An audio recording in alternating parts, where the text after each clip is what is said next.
As Kerala continues to battle worst floods since the year 1924 and as the clamour for declaring the situation as a national calamity grows, Prime Minister Modi, who is in the state, is set to undertake an aerial survey and hold a top-level meeting with Chief Minister Vijayan and his officials.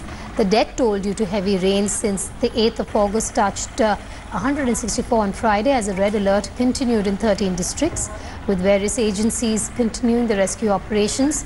The update now is that 324 people have died since the monsoons began in May in the state. Hundreds of defence personnel, NDRF teams helped by helicopters mounted search and rescue operations on Friday. Fishermen along with their motorboats too joined the humanitarian efforts. Waters from the Periyar River and its tributaries kept many towns in Ernakulam and Thrissur districts submerged. Thousands of people are still perched on high-rise buildings waiting to be rescued and taken to relief camps.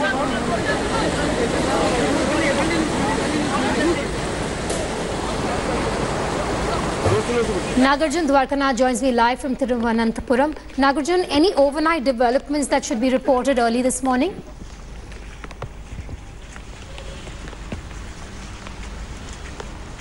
Well, the only number that we are getting at this point of time is the number of people that have rescued in the last 24 hours. It has gone up to 80,000 people that have been rescued in the stranded places across Kerala.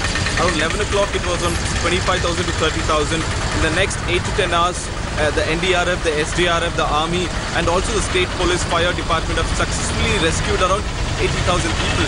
What is happening at this point of time is every time these number of people are rescued, more number of people are getting stranded because the water is still not receding in main areas in Alua, in Alapi, and also in Idukki. So the main challenge for the State Department and also the civil defense and defense agency is that to rescue more than 80,000 or also cross the proportion that the number of people stranded should be less than the number of people rescued. That is the biggest challenge that they are facing. The Prime Minister will be doing an aerial survey this morning in Kochi and also will have a high-level meeting with the Chief Minister. Most likely the state government is hoping that the Prime Minister, after the aerial survey, will announce at least a minimum of 1,000 crore package to Kerala for immediate release, because on ground situation it's quite bad. As we have been reporting in the last few days, the situation is very, very bad here because a lot of people are stranded without medical aid, without food aid, and also they are in the remotest place where there have landslides happen. Army says that that is the biggest challenge, reaching the small by lanes in the big boats that they have. The logistics is turning out to be of the army here. So, Nagarjun, the chorus is really growing for this to be defined as a natural calamity. You have a lot of people pushing for it. What's the status on that? Could possibly the survey that is carried out by the Prime Minister help in pushing for this?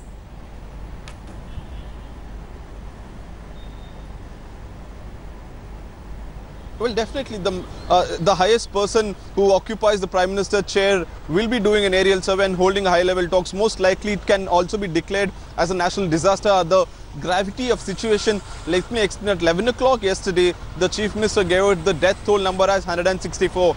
By 8 o'clock in the night, the death toll had gone up to 324, twice the number that was just at 11 a.m. So that is the gravity of situation that we are speaking about. Every minute there are thousands of people being stranded. Every minute there are hundreds of people dying, and that is the main cause of concern at this point of time. And most likely the PM will also declare this as a national disaster, and the country will stand behind Kerala at this point of time. Nagarjun, thanks for joining us live. Keep safe. We'll keep coming back to you for more. Well, 324 is where the death toll stands as of now. Remember, in remote areas, help is still not reached. While Kerala is battling unprecedented floods, the situation in Chenganur area of Allapura district appears to be going out of hand. The local MLA, Saji Cherian, in a Facebook post said it would be too late if rescue operations are further delayed. Making a desperate plea for help, Cherian said that thousands could perish if help was not sent on an urgent basis. While asking for airlifting the stranded, he also went on to say that rescue people, with the help of 10 to 15 boats of fishermen, are on the job as they speak. The water rose to dangerous levels in Chenganur after the shutters of Kaki, Anathodu and Kochi Pampa reservoirs were open. Chenganur has been one of the worst affected areas, and hundreds of distress messages scattered on social media indicate that not much help has reached the people of that area. Shalini Lobo now joins me live from Aluva in Kerala. Shalini, what's the latest update? Shocking to see that the death toll numbers have jumped to twice over. What's the latest around you? Give us a quick update.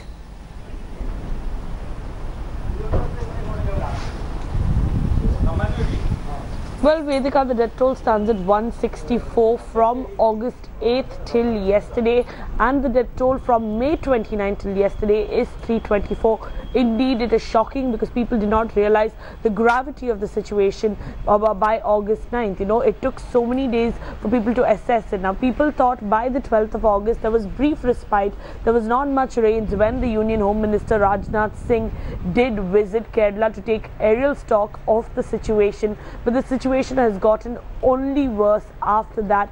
I'm in Alwa. Yesterday you had fishermen come here to rescue people. There were 2 days of operations which were undertaken by the fishermen, and the fishermen have given 100 boats. They've tied hands with the Kerala police. They're shuttling their boats from one area to the other with the Kerala police and trying to figure a way out. Now, Chenganur and Chalakudi, two affected areas. Chalakudi completely cut off from the Ernakulam side. There are 3 routes to go to Chalakudi from where we are in Kochi. All 3 routes submerged in water, and with the rains that are happening throughout the day, it doesn't look like that water is receding anytime soon. People lost their houses, people lost everything. People living in high-rise apartments were hoping that they could go to the top floor and nothing would happen to them. The water would recede in a day, but what happened is they got themselves in a situation where they couldn't evacuate the building as well. So things like that is where people are being stuck. Now, Shaji Cherian, who is the Chenganur MLA, in an appeal on Facebook has requested helicopters, saying thousands will perish if helicopters are not sent. And he gave in a phone conversation with a regional news channel, he even broke down crying, saying, please help people in Chenganur. You have to airlift them out. Even boats, fishing boats are not enough. They need helicopters. So this is the situation on the ground. Out of the 14 districts in the state, 13 put on red alert. So that shows the gravity of the situation. The Chief Minister still appealing to people that if you can, move out of your house, move out to high-rise buildings, move out to higher ground. Kasaragod is the only district that hasn't been put on red alert, but apart from this, you have Thrissur, Pattanamthitta, Alapura or Alapi and Ernakulam districts which are severely affected. Chenganur, one of the districts severely affected in the last 2 days, is when the situation in Chenganur and Chalakudi got out of hand. This is the situation on the ground, Vedika. People still in need of relief aid. Over 2.5 lakh people displaced. Over 1,055 odd relief camps in the state, and they are running short of supplies as well. The number of those who are stranded just keep increasing. The problem is because electricity has been cut off, people are running out of battery on their phone and they're finding it difficult to communicate to the outside world. So these are the problems people are facing in the state of Kerala right now. Shalini, thanks for joining us live. Well, the aftermath of this entire crisis also is going to be a huge challenge and task to overcome. We'll keep coming back to you for more. Devastating floods have killed 164 people in 9 days, taking the death toll now to 324. Remember that death toll stands from May this year. Thousands have also been rendered homeless. A red alert has been sounded in 13 districts as the state braces for heavy rains in the coming days. The Kochi airport has been ordered shut till the 26th of August as teams of Army, Navy, Coast Guard and NDRF continue rescue and relief operations. Here's a ground report.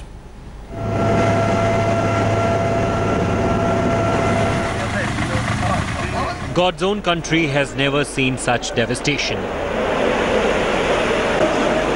Never before have rains and floods caused such havoc. Non-stop rains since the last 9 days have already displaced tens of thousands.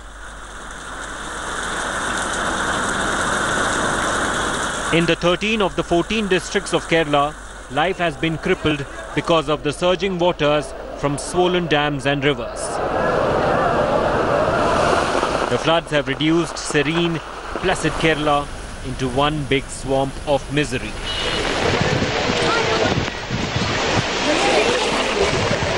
As more and more dam gates were opened, the Periyar flowed into Cochin airport, flooding the tarmac and the terminals. There is no hope that any flight will take off or land till August 26th. That too, only if the rains hold up. The torrential rain has caused many landslides, cutting off many areas of Kannur and Idukki districts. As relief teams worked non-stop, there were heroic tales of rescue. In a humanitarian operation by the Navy, a pregnant woman was airlifted from a mosque close to Kochi airport to a hospital, where she delivered her baby. A 101-year-old woman was taken to safety by Garud commandos in Ernakulam district. Not just humans, abandoned animals were also being rescued by activists to safe shelters. More and more relief is pouring into Kerala. The Army, Navy, Air Force, Coast Guard and NDRF are spread out across the worst hit districts. I'm coming to you from Thiruvananthapuram airport. Behind me is the Dhruv chopper here that has been used by the Air Force. They just took off a while back to send out relief materials to the other districts in Kerala, but due to weather conditions, you can see the weather is completely overcast here with dark clouds behind me, and the relief materials could not be delivered because of the weather. So these are the difficulties that the Air Force is also facing. Even though the relief materials are ready here on ground in Trivandrum airport, it is not been able to reach the people stranded or stuck in middle of the floods and middle of the rain. To my immediate figure shows around 20 to 30,000 people have been rescued, maybe more, because we have large number of fishermen boats which are more effective into not interior areas where static water is there. So they are rescuing quite a large number of people. More than 2 lakh people have been shifted into relief camps. At least another lakh are stranded awaiting help. കൂടുതൽ പ്രശ്നമുള്ള സ്ഥലങ്ങളുണ്ട്. അപ്പോൾ അത്തരം പ്രദേശങ്ങളിൽ നിന്നും അത് ഉൾക്കൊള്ളുന്ന ജില്ലകളിൽ നിന്നും ഓരോ മണിക്കൂറിലും വിവരങ്ങൾ ലഭ്യമാക്കണം എന്ന നിർദ്ദേശം നൽകിയിട്ടുണ്ട്. There has been no pause in the rain, said to be the worst in 90 years. The next few days are critical. The Met Office is fearing the worst, which could only mean more devastation, more misery. With Shalini Lobo in Alua, Gopi Krishnan Unnithan in Ernakulam and Nagarjun Dwarkanath in Thiruvananthapuram, Bureau Report, India Today.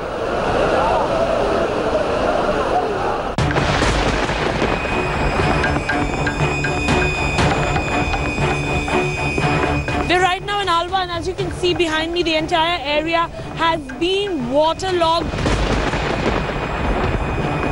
We are right now actually getting closer to the Rani town in the Pathanamthitta district of Kerala. As you can see here, the roads are completely filled with water. We are in Kozhikode right now, and you can see how people are coming together to help the little boy.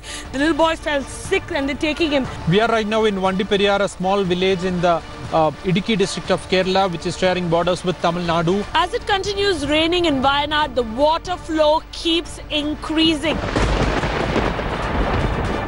I'm coming to you from Thiruvananthapuram airport. With video journalist Divyan Rajkumar, Shalini Lobo, Malappuram, India Today. With camera person Arun, Gopi Krishnan Idukki for India Today. Nagarjun Dwarkanath for India Today.